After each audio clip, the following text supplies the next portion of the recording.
Sihanoukville, thành phố được mệnh danh là thủ phủ cờ bạc của Đông Nam Á, là một trong 3 điểm đến của tam giác du lịch Campuchia bên cạnh Phnom Penh và Siem Reap. Từ đây bạn có thể dễ dàng tới hai hòn đảo nổi tiếng là Koh Rong và Koh Rong Sanlam. Tuy vậy, trước khi đi cái chuyến đi này thì mình nhận được khá lời khuyên từ bạn bè là đi cẩn thận đấy, bởi vì Sihanoukville toàn sòng bạc, người ta bắt mình đấy. Hay là đến Sihanoukville làm gì, toàn nhà cao tầng bị Trung Quốc bỏ rơi thôi. Điều này khiến cho mình tò mò rằng là không biết cái thành phố này có đáng sợ đến thế không. Nào, bây giờ hãy cùng bắt đầu hành trình nhé. Hi, xin chào các bạn, lại là Noah đây. Mình đang có mặt tại Vietnam Bus Station để chuẩn bị cho chuyến đi từ Siem Reap đến Sihanoukville. Đây là cái chuyến xe trị giá hơn 20,5 đô gọi là Luxury Hotel Bus. Lẽ ra thì mình sẽ ở Siem Reap tới sáng mai và bay tới Sihanoukville. Tuy nhiên, hãng mà mình định đi là Air Asia Cambodia họ rời cái chuyến này một ngày sớm hơn, tức là sáng hôm nay mất rồi. Nên là mình đành phải hủy vé. Cái vé máy bay của mình thì mình mua rất là rẻ, chỉ có tầm khoảng hơn 600.000 thôi. Nhưng mà không ngờ lại dễ bị rời lịch tới như vậy. Để an toàn thì mình sẽ di chuyển từ Siem Reap đến Sihanoukville bằng một cái xe buýt thuộc diện tốt nhất hiện nay. Xe của cái hãng này thì được đánh giá là dịch vụ 5 sao. Vậy thì chúng ta xem xét xem 5 sao của Campuchia thế nào nhé. Hôm qua khi mà mình mua vé thì họ bảo là nếu mà khách sạn mình quanh khu phố cổ thì họ sẽ đón, nhưng mà khách sạn của mình hơi xa. Thành ra là lúc nãy mình đành đi túc túc từ khách sạn tới đây thông qua đặt xe trên Passapp. Cũng rẻ thôi, tức là chỉ tầm khoảng 5.000 ria, tức là khoảng 30.000 tiền Việt. Đây chính là cái phòng chờ.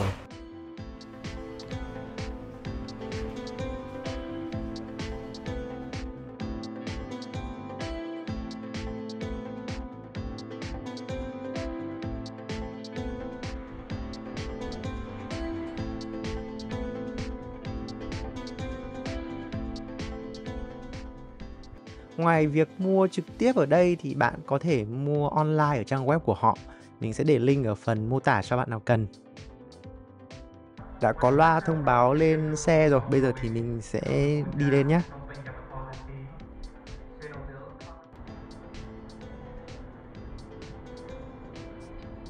Trước khi cho hành lý vào cốp xe thì họ sẽ dán tem như thế này và đưa lại cái tem cho mình để đảm bảo là không bị lấy nhầm hành lý của nhau.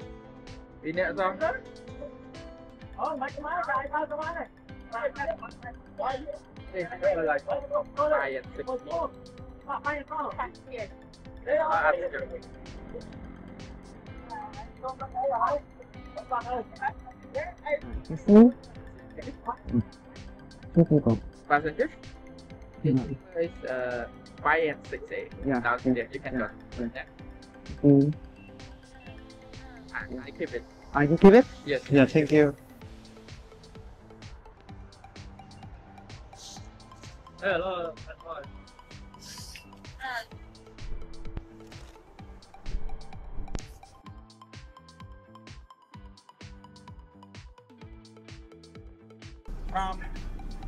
From no, Vietnam. Oh, you are in Vietnam. Yeah. From Hanoi. Yeah. Nice to meet you. Okay. Yeah, thank you. Khu giường nằm của xe như thế này. Thiết kế của họ thì hơi khác so với xe giường nằm ở Việt Nam các bạn nhỉ.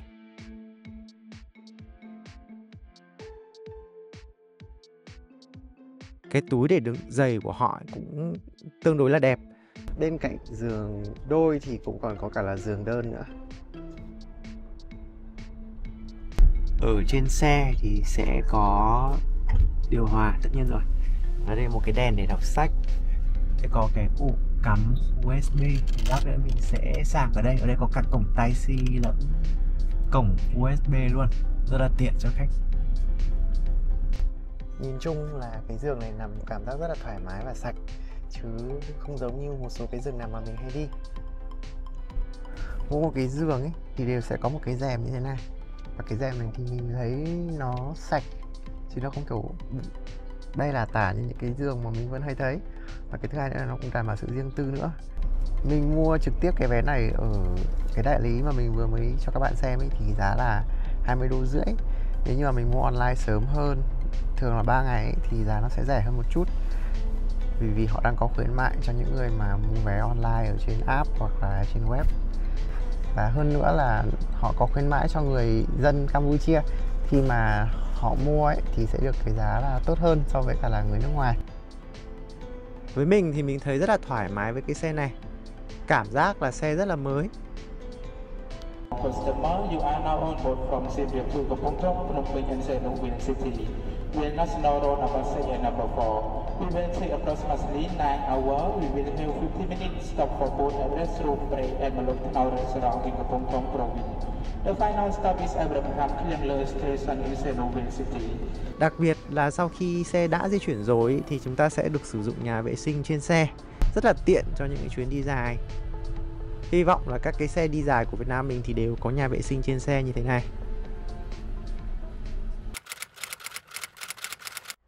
Bây giờ là chưa tới 6 giờ nhưng mà mình đã có mặt tại Sihanouk View. Theo cái lịch trình thì người ta để là 8 giờ mới tới nơi.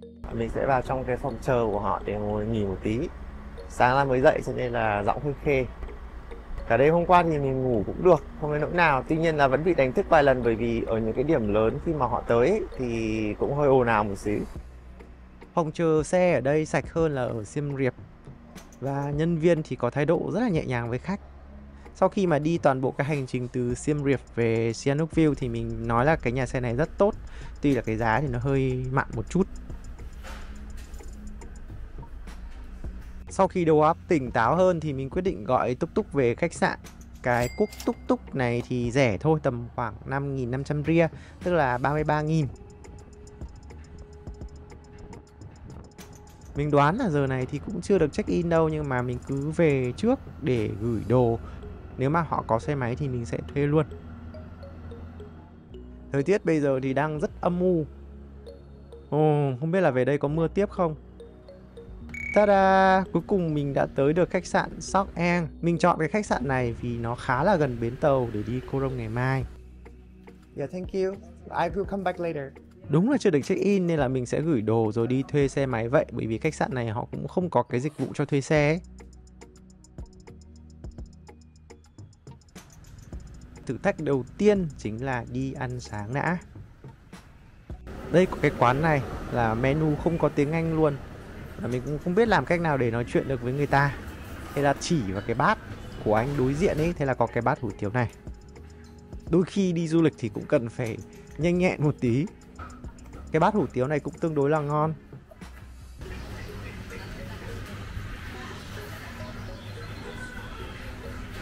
Bạn chủ quán này vì không nói được tiếng Anh cho nên là bạn ấy lấy ra cái số tiền mình cần phải trả ấy, rồi đưa cho mình. Thế là mình biết là phải trả là bao nhiêu. Giá một cái bát hủ tiếu này là 7.000 ria, tức là khoảng 42.000. Mình thấy là cái anh phía trước cũng trả tầm tiền đấy nên là chắc cũng không bị đắt đâu. Yeah,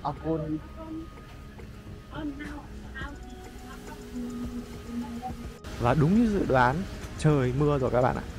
Hôm nay không biết có khám phá được gì không, nhưng mà bây giờ bọn mình sẽ phải đi túc túc để thuê xe máy. Như vậy là mình đã lên trên một cái xe túc túc nữa để cái chỗ cái xe máy cho nó nhanh. Vì trời đang mưa nên là bỏ cái kế hoạch đi bộ vậy. Mình tới nơi là cái quán này gần như là vừa mở cửa xong ấy.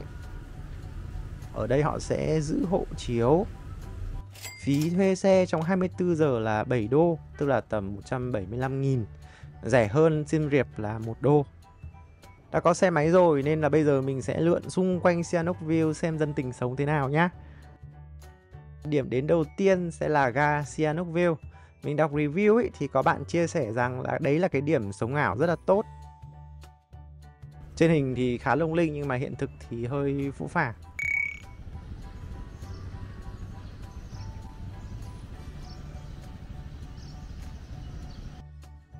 Bạn hoàn toàn có thể đi tàu từ đây về Phnom Penh với giá đâu đó tầm khoảng 11 đô. Mình thì không hề có ý định đi tàu về Phnom Penh, nhưng mà tiện thăm thú xem ga này lớn hay không thôi. Tuy nhiên thì chưa khám phá được gì thì cái anh bảo vệ đã chỉ ra quầy vé rồi. Excuse me.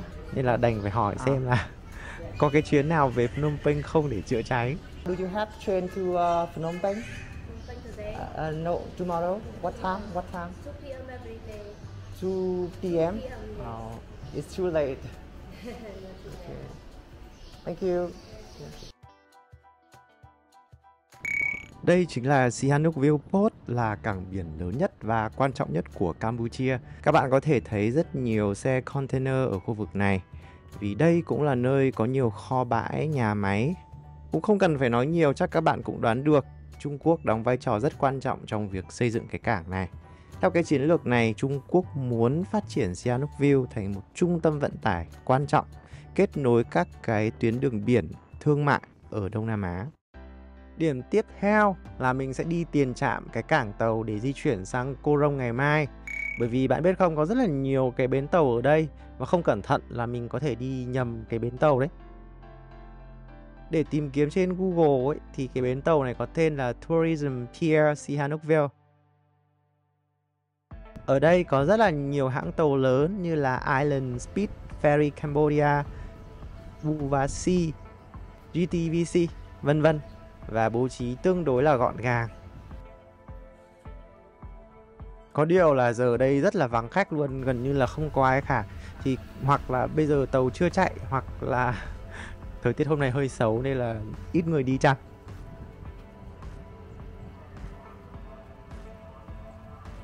À, ở đây có cả 7-Eleven này.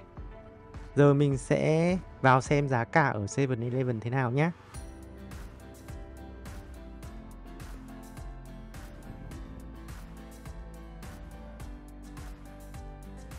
Wow, có nhiều đồ có thể mang lên trên đảo được. Nhìn chung là giá rất là hợp lý. Mà đồ lên trên đảo ngày mai chắc chắn là sẽ đắt. Mình có đọc review trước rồi là chắc chắn sẽ đắt. Nên là trước khi đi thì mình sẽ mua đồ ở đây vậy.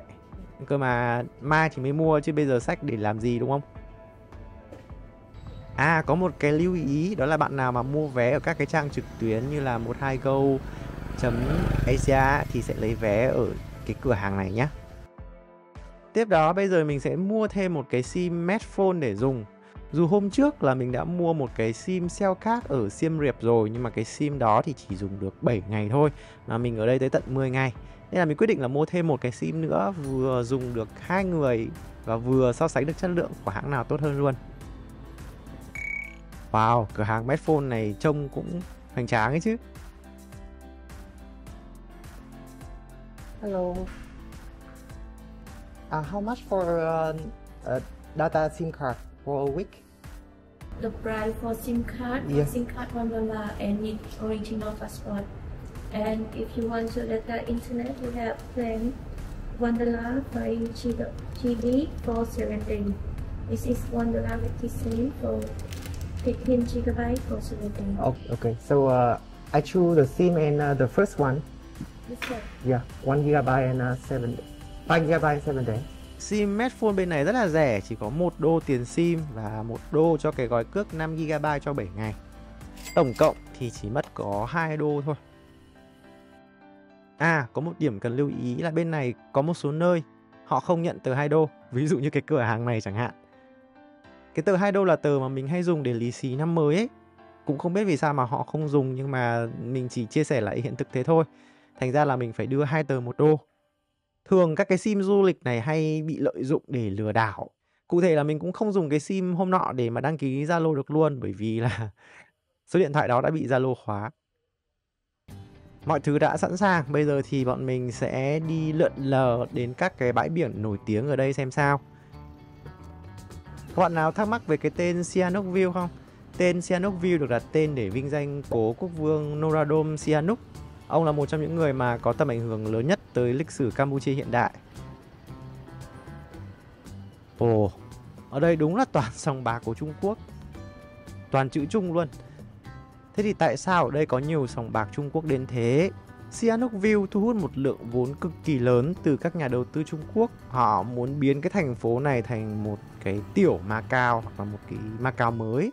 Sở dĩ như vậy bởi vì chính phủ Campuchia cho phép người nước ngoài được phép đánh bạc ở đây. Có cả luật hẳn hoi. Thành ra ban đầu mục tiêu của họ hướng tới là cái thành phố này sẽ là thành phố du lịch kết hợp với đánh bạc. Nên thành ra là có rất nhiều các casino ở trong các cái khu resort. Đã từng có tới cả 100 sòng bạc đã được xây dựng và hoạt động ở đây.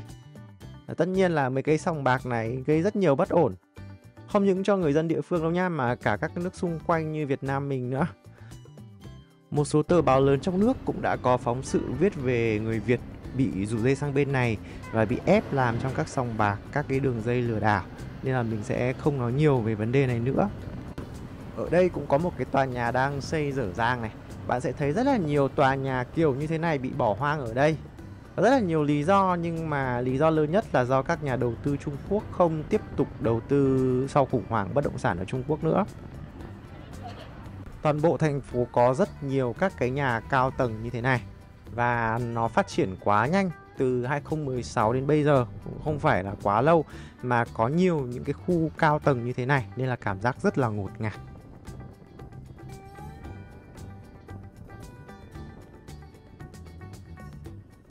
Đang đi thì trời lại mưa và mình phải trú vào cái tòa nhà này. Mưa to thế này thì ngắm Sihanouk View mờ ảo từ xa cũng được.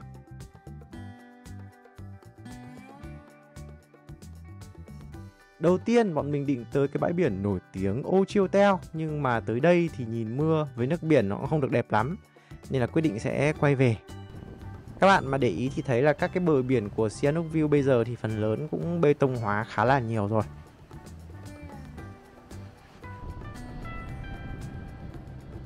Đây, lại đi qua một cái casino này.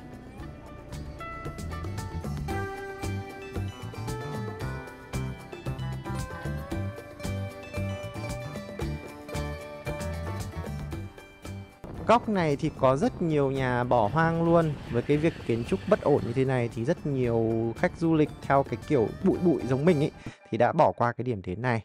Trước đây thì Sihanouk View là thành phố của du lịch bụi. Các cái khách Tây thì rất là thích đi đến thành phố này. Tuy nhiên thì bây giờ họ cũng đã không đến đây nhiều lắm. Họ có đến thì cũng chỉ tạt qua thôi, mà tập trung tới Koh Rong. Tượng hai cái chú sư tử vàng này cũng là một cái điểm nhấn ở Sihanouk View nha.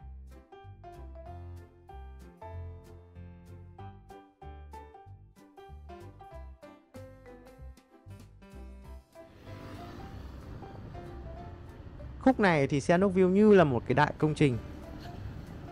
Hiện tại thì chính phủ Campuchia cũng đã có một số chính sách nhằm xử lý các cái công trình ma, nên cái số lượng tòa nhà bị bỏ hoang đã bớt hơn so với 1-2 năm trước.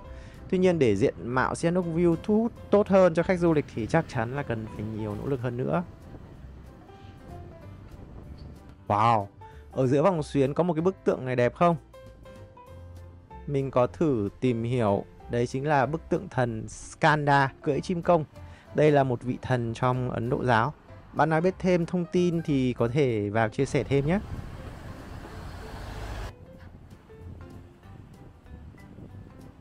Nhìn từ góc này thì Sihanouk View cũng hơi có nét của Hồng Kông đấy, đúng không ạ?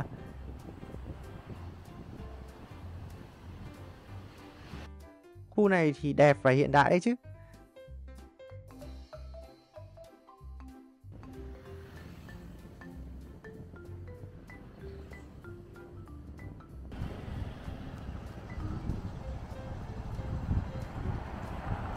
Đây chính là bãi biển độc lập của Sihanouk View.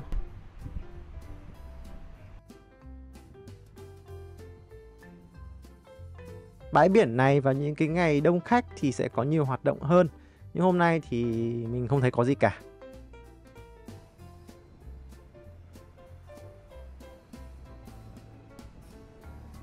Trời u ám nên là đánh giá nước biển thì sẽ không công bằng cho lắm. Nhưng mà mình vẫn thấy cái màu xanh của nó khá đẹp nha. Bởi vì trời mưa xong và đây cũng là mùa mưa nữa cho nên là lượng khách cực kỳ ít. Chủ yếu mình nghĩ là người dân bản địa với cả là mình đang thong thả ở trên cái bãi biển này thôi. Giờ bọn mình sẽ di chuyển về gần khách sạn để ăn trưa. Đây chính là nhà hàng Caravan Khmer Food. Nhà hàng này nhìn chung cơ bản thì tương đối là sạch. Menu thì thiết kế mới mẻ, trẻ trung nhé.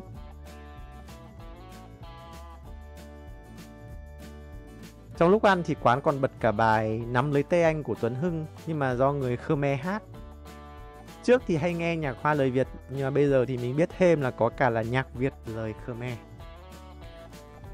Đồ ăn của cái quán này thì mình thấy là tương đối dễ ăn, mình cũng gọi những cái món quen thuộc thôi.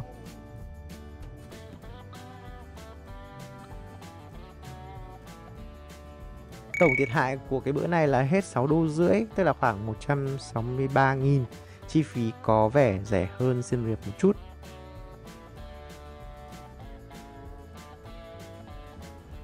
Ta-da! Sau cùng mình đã được check-in vào khách sạn.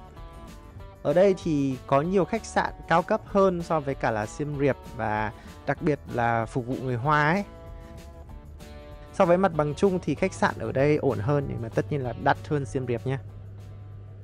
Sau khi nghỉ ngơi một lúc thôi thì mình tiếp tục lượn lờ tiếp vậy. Điểm đến tiếp theo sẽ là chợ Phở Sa Leo Market. Bây giờ trời cũng hừng hừng nắng rồi ấy, nên là hy vọng là cái chuyến đi này nó sẽ tốt đẹp. Có cả chữ tiếng Việt, chứng tỏ là người Việt ở đây cũng khá nhiều đấy. Chợ Sa Leo là chợ trung tâm và lớn nhất của Sihanouk View. Mình cũng muốn xem cái người dân ở đây họ sinh hoạt ra sao. Chưa tới chợ mà khu vực này đã rất đông đúc rồi. Khu màu xanh xanh kia chính là chợ Phở Sa Leo. Trong tiếng Khmer thì nghĩa là chợ thượng. Khu này nhiều túc túc kinh khủng. Chắc là mọi người cũng đi tới cái chợ này để chơi nhiều đây. Kia là chợ Phở Sa Leo. Vé gửi xe ở đây thì chỉ có 500 ria thôi, nhưng mà họ thu 1.000 ria luôn.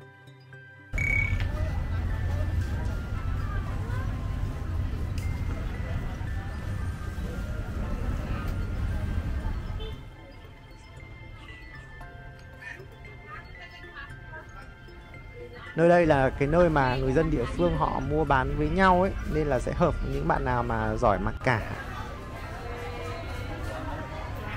Mình nghĩ là bạn nào mà giỏi mặc cả thì giá cũng sẽ ổn, không tới nỗi nào đâu.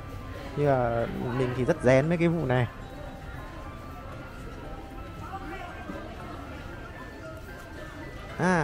Có cái quầy đổi ngoại tệ này. Và rất đông khách nhé. Mình thấy là cái hàng xếp khá là dài. Đây có phải là cua ngâm mắm không nhỉ? Nhiều ớt ghê. Có bông điên điển này. Và có một cái loại mắm gì đó mà mình không biết tên. Ai biết mắm này ăn thế nào thì chia sẻ nhé. Hải sản cũng có rất nhiều loại. Tôm, cua, bạch tuộc. Nhìn sơ sơ thì khu chợ này cũng giống với là chợ của người Việt. Các bạn có thấy thế không?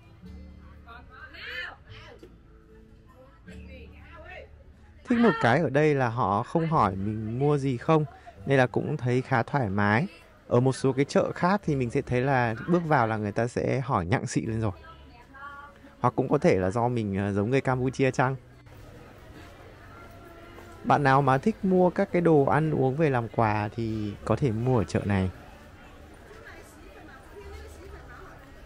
Ở đây thì mình thấy có cái quả này khá lạ này. Nhìn nó hơi giống quả táo cherry ấy, nhưng mà nó tròn hơn nhé.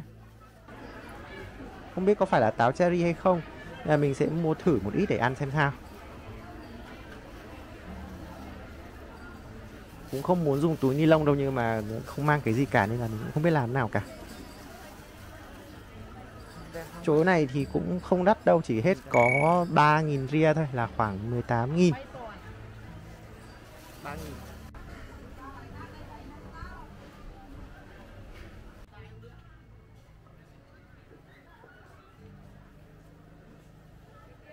Góc này bán rất nhiều hoa. Bây giờ cũng chiều rồi mà còn nhiều hoa thế này thì không biết là bán tiếp thế nào.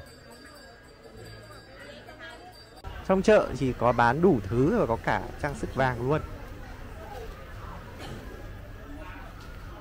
Mình đã quay lại cổng chợ. Khu này có rất nhiều hàng quán. Nếu mà ai thích ẩm thực đường phố thì khu này rất lý tưởng luôn. Cái hàng ngay đầu tiên là vịt quay này.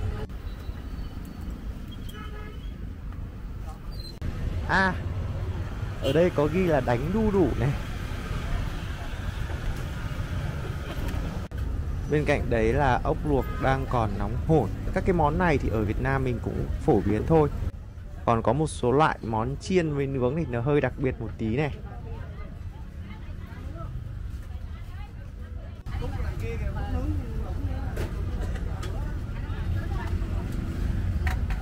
Có dế xào ớt. Và mình thì thấy hứng thú với cả là mấy con nhện. Mua thử xem sao. Nhện này là có giá là 1 đô.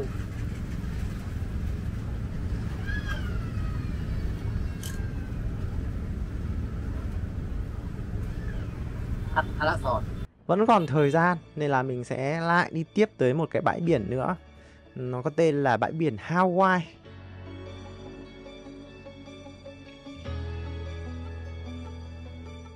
Nghe tên thì rất là kêu đúng không các bạn? Trong tưởng tượng của mình nó rất đẹp, còn thực tế thì đây là thực tế. Toàn rác và rác. Phần lớn thì mình thấy đấy là người dân địa phương thôi chứ không phải là khách du lịch đang ăn uống ở cái khu này. Bên cạnh thì là một cái resort hay là cái khách sạn gì đó đang xây dựng. Đặc biệt là ở đằng kia thì mình thấy có một cây cầu. Sau khi mà mình Google thì mình phát hiện ra cái cây cầu này là cây cầu Cao Push, nối với một cái hòn đảo nó cùng tên luôn. Cũng khá hoành tráng. Nếu mà mình đứng trên cái cầu kia mà ngắm hoàng hôn thì khá là hay. Thì bây giờ mình sẽ tìm đường lên trên cầu vậy. Lòng vòng mãi thì không hiểu sao không thấy đường lên cầu các bạn ạ. Bù lại thì mình thấy khu này toàn là khỉ. Khu này nhiều khỉ ghê.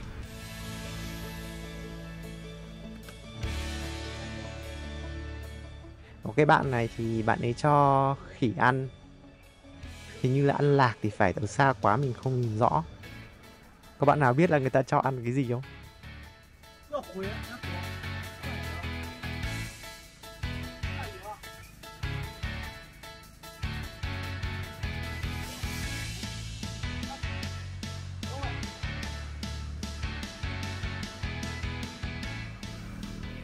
Sau cùng thì Google chỉ được cho mình đường được lên cầu. Mình sẽ phải đi qua cái khu công trường này. Đi vào thì cũng hơi hãi một chút. Bởi vì câu hỏi lớn trong đầu lúc này là chả nhẽ đường đi lên cái cầu to thế mà nó lại tan hoang thế này sao? May quá, mình đi tới cái resort này, sau đó thì vòng lại thì thấy ngay cái cầu đây rồi. Đây là cầu Cao Push. Ở đây có cái rào chắn này, chẳng hiểu sao cầu xây xong lại không cho di chuyển. Ở bên trong thì có một bác bảo vệ với cả là một chú chó canh ngay đầu cầu nên là mình cũng không dám đi vào trong. Trên đường về thì mình lại gặp những cái bức tượng rất là thú vị này nên là mình lại ngồi xuống tìm hiểu. Tìm hiểu xong thì viết là đây là công viên độc lập. Trung tâm của cái công viên này là một bức tượng Phật được thần rắn Naga 9 đầu che chở. Mình thấy đẹp.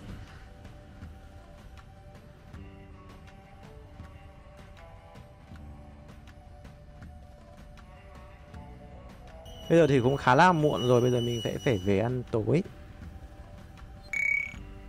Đây chính là nhà hàng Cottage. Bọn mình gọi được hai cái món này, hai món khá là dễ ăn. Một là mực xào tiêu. Mình thì rất là thích ăn mực rồi. Và cái thứ hai nữa đó là cá biển chiên tỏi.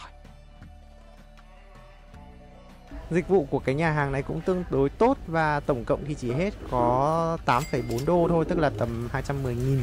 Cũng không đắt đúng không các bạn? A few moments later. Đây chính là tiệm giặt công cộng cá mập Shark Wash and Dry Laundry. Hôm trước mình có chia sẻ là mình đi 10 ngày mà chỉ có 7 cân hành lý thôi. Thì hôm nay bắt buộc là mình phải giặt cái đống đồ này trước khi lên trên đảo. Bởi vì trên đảo giá giặt thì sẽ siêu đắt. Quán này thì cũng na ná các cái quán giặt công cộng ở Thái mà mình đã giặt rồi. Thậm chí mình có một cái video hướng dẫn cách giặt ở các quán công cộng ở Thái luôn. Ưu điểm giặt ở các cái quán này ấy, đó là mình thấy nó sạch và rất là tiện vì nó mở 24/7. Giá ở đây cũng chấp nhận được. Chọn gói dùng cho máy giặt 13 cân là 15.000 ria, tức là khoảng 90.000. Mình có thể đổi tiền xu và mua nước giặt, nước xả ở đây. Tuy nhiên thì quán này vẫn có một bạn nhân viên chứ không phải như bên Thái là không có ai cả. Bạn ấy khá nhiệt tình và gần như là bạn ấy làm hộ mình tất luôn. Bạn ấy bảo mình rằng là cứ đi chơi đi rồi lát quay lại cũng được. Tuy nhiên thì mưa to quá. Theo dự kiến ban đầu ấy, mình sẽ tìm cái chợ đêm ở đây để mình đi chơi cơ, nhưng mà mưa thế này thì lại bỏ qua vậy.